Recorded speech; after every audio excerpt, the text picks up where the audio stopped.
Bonjour à tous, je suis Kevin Gall, ministère prophétique. Nous sommes le 25 juillet 2017, il est 13 heures. Je profite de ma pause pour vous adresser un message par le discernement, afin que des chrétiens qui exercent un ministère ne tombent pas dans un piège du diable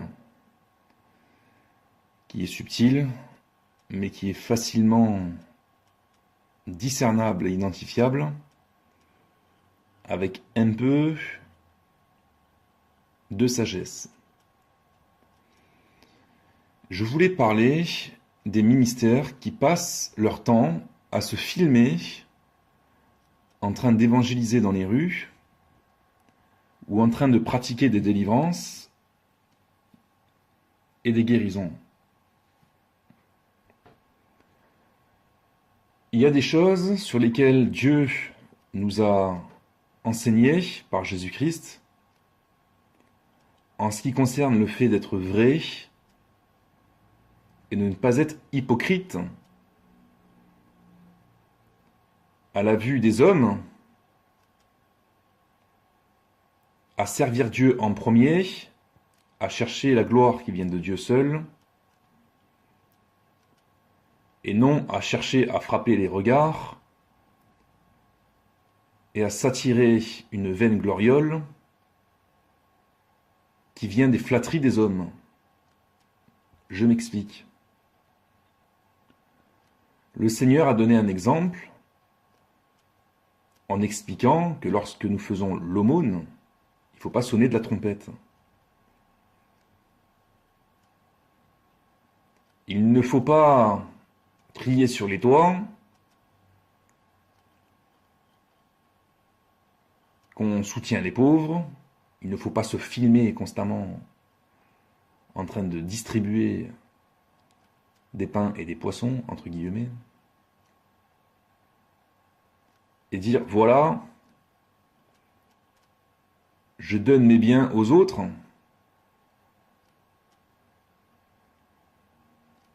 avec un état d'esprit qui n'est pas le Saint-Esprit, mais qui est l'esprit des pharisiens, qui, eux, véritablement, cherchaient les premières places, les éloges des hommes, alors qu'en vérité, ils étaient hypocrites et inconnus de Dieu.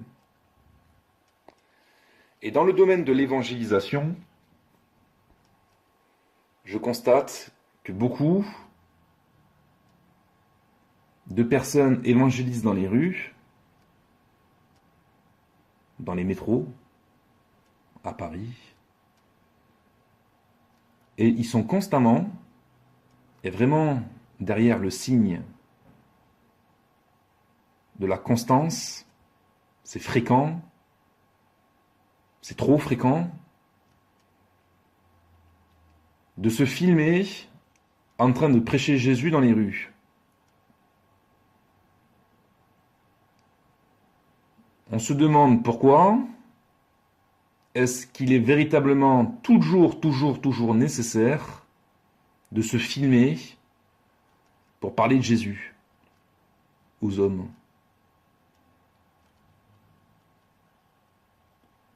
De la même manière, est-ce qu'il est véritablement important de toujours filmer des délivrances?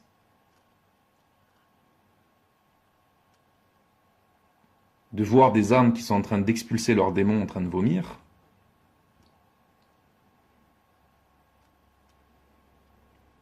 Certes, il y a la gloire de Dieu dans ces choses, le Seigneur intervient comme un héros qui délivre.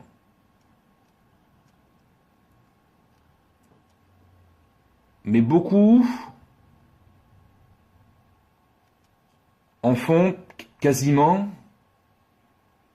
toute une marque de fabrique, j'ai presque envie de dire un commerce, autour de ça, pour s'attirer des flatteries. Même s'ils disent c'est pour la gloire de Dieu, etc., au fond, ils aiment être filmés, ils aiment qu'on dise d'eux, ah tiens, voilà. Il crie dans les rues, c'est un évangéliste, c'est un véritable Serviteur de Dieu, il est courageux, c'est bien, c'est bien. Ah tiens, c'est un véritable libérateur, il passe son temps à chasser les démons.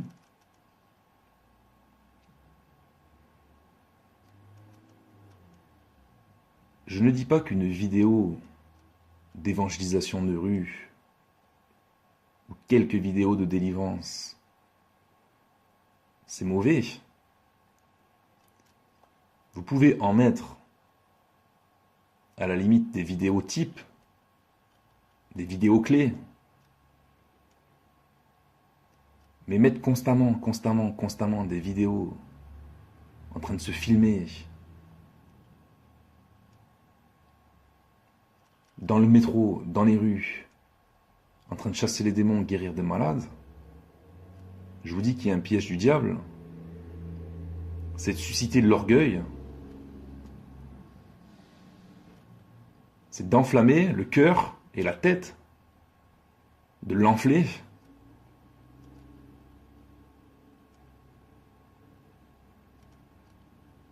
Et qu'après on se croit un grand homme de Dieu, alors que l'Esprit de Dieu nous appelle surtout à faire des choses dans le secret, dans la modestie, dans l'humilité.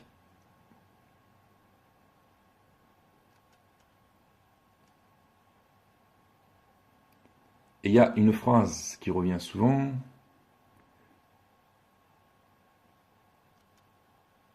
c'est quelqu'un qui dira « Et toi, quels sont tes fruits? Montre-nous ce que tu fais. »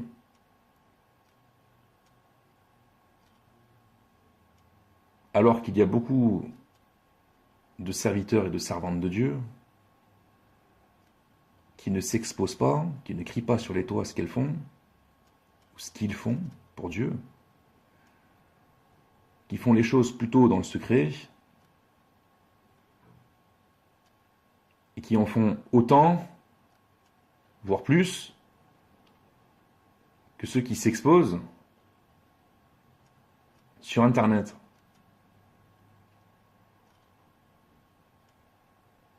Je veux dire par là qu'il y a un état d'esprit, un piège du diable, qui en apparence semble juste, semble glorieux, mais qui derrière, en profondeur, par le discernement des esprits, on s'aperçoit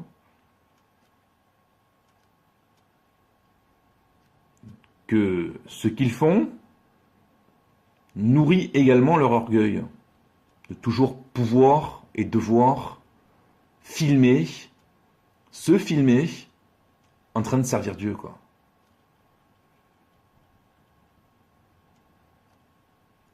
Je dis qu'il y a un piège. Et que certains sont déjà tombés dans ce piège.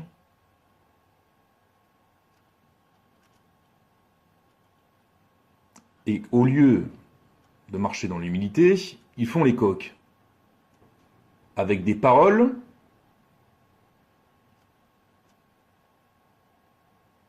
qu'ils disent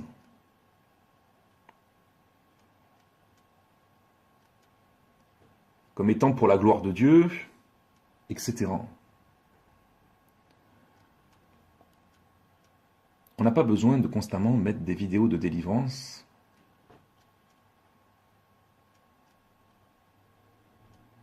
Comme on n'a pas besoin de constamment mettre des vidéos d'évangélisation de rue, de se filmer pour aller sauver ou délivrer une âme, quoi. Est-ce qu'un médecin, quand il guérit, quand il soigne plutôt ses malades, est-ce qu'il se filme? Quand vous allez chez le dentiste, quand il vous répare ou vous soigne des dents, est-ce que c'est filmé?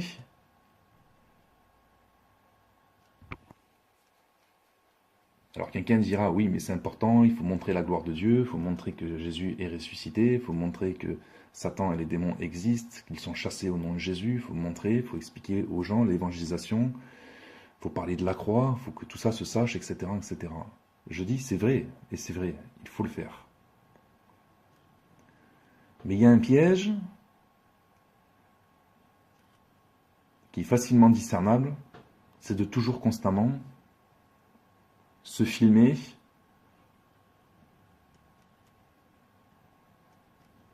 pour s'attirer des regards et aimer entendre des flatteries qui, à force, enflent le cœur et la tête. Et après, on sort des principes du Seigneur, de sagesse et de modestie. Parler d'une association caritative, humanitaire, chrétienne, c'est une chose.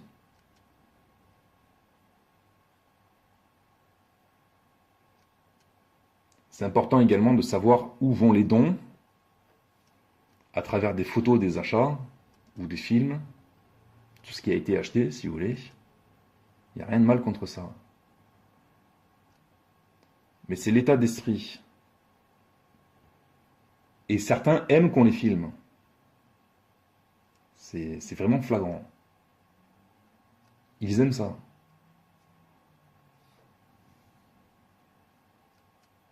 Comme les pasteurs aiment qu'on les prenne en photo, avec des costards, des bijoux, sourire Colgate.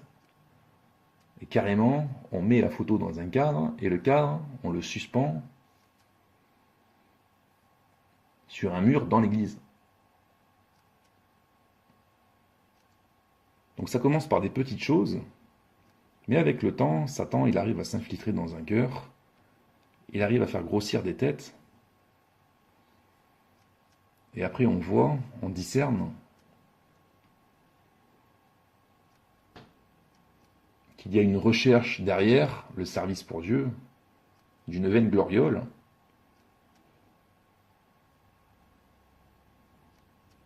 au lieu de faire passer le message de Dieu et de laisser Dieu prendre toute la place. Il faut que je m'abaisse et qu'il grandisse.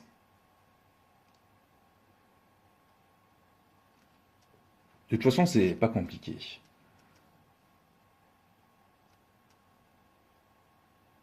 Quel intérêt ça a de toujours se filmer en train de servir le Seigneur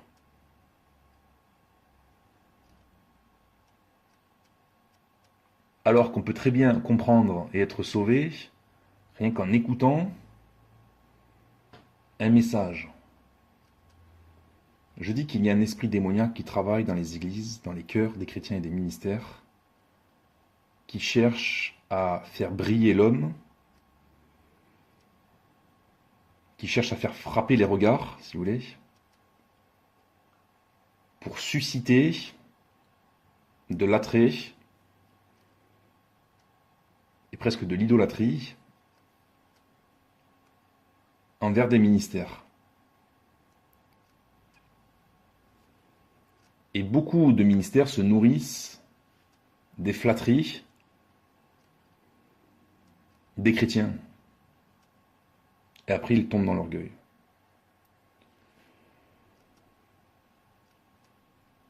Il est important de rester caché en Christ. Et quand on est vrai, on n'a pas vraiment le temps de se filmer.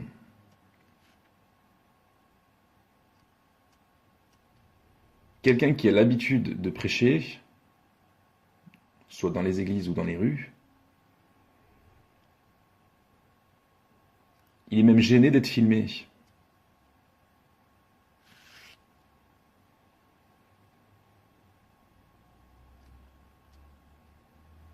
Ça ne l'intéresse pas d'être filmé. Après, si on le filme, on le filme. Mais que soi-même, que lui-même décide de se filmer constamment, on voit que lui parle de Jésus dans les rues, etc., etc. Comme je le répète, pour n'importe quel praticien, dans le domaine professionnel, il fait son travail, il fait ce qu'il a à faire, au jour le jour. Il ne se filme pas pour mettre ses activités sur Internet.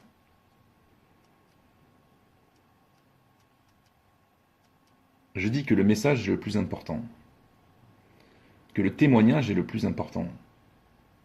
Quand une personne était malade, que maintenant elle est délivrée, c'est vrai qu'on voit les démons se manifester, on voit les démons être chassés, ça sort des corps. Mais est-ce qu'il y a véritablement besoin de constamment se filmer en train de chasser les démons? Vous pouvez publier quelques vidéos, mais faire tout un... Je dis pas un business, parce qu'il n'y a pas forcément une question d'argent là-dedans.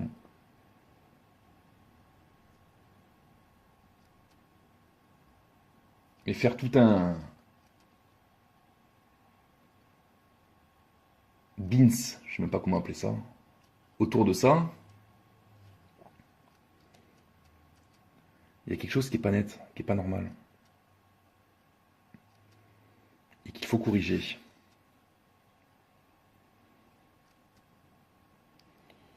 Je ne sais pas si le message a bien été passé. En tout cas, je constate que beaucoup de ceux qui chassent les démons et qui publient des vidéos de délivrance, constamment, ils dérivent dans l'orgueil,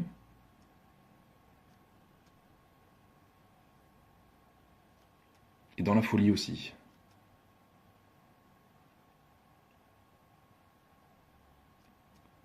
La réputation.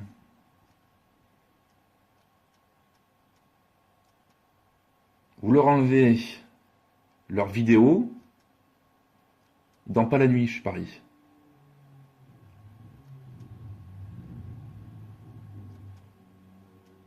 On vient leur dire, arrête de te filmer, ça va pas leur plaire. Ils vont dire, ah non, non, c'est pour la gloire de Dieu. Mais la gloire de Dieu se manifeste également en secret. Ou alors, vous mettez simplement des vidéos type. Une bonne prédication de rue, voilà, ça suffit. Une deuxième, à la limite. Mais mettre 50 vidéos de prédication de rue pour apporter le même message, est-ce que ça a véritablement un intérêt?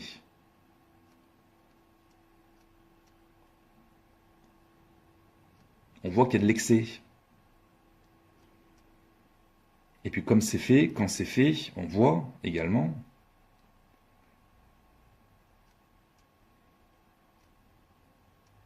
que ça attire les regards, que ça frappe les regards.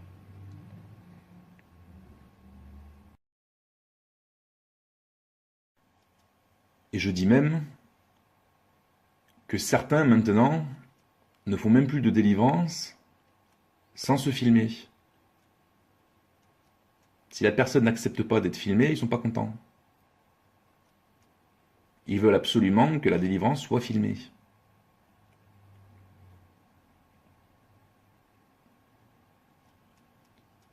Certains refusent de prier si c'est pas filmé.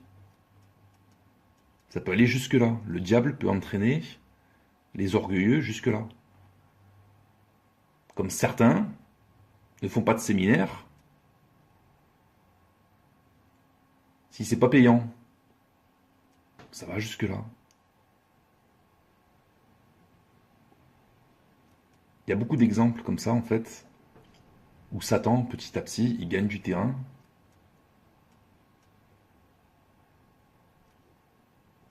Il suscite l'orgueil. Et après, ces âmes-là sont rejetées par le Seigneur parce qu'ils ont oublié le contentement, la modestie, la sincérité devant Dieu. Ils n'ont pas mis de côté l'hypocrisie, la duplicité.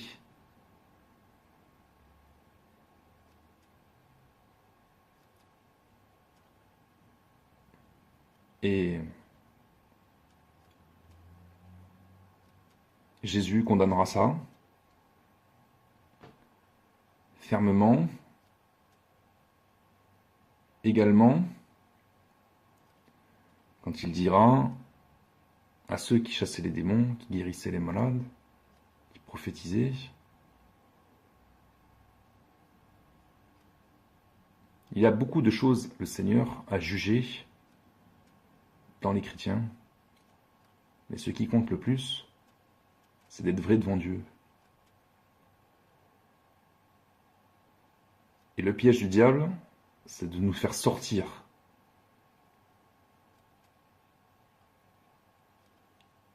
de notre relation avec Dieu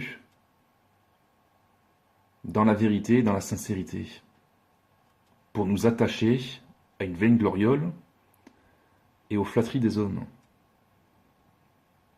Et ça, c'est visible, je le répète une dernière fois. Soyez bénis et faites attention, au revoir.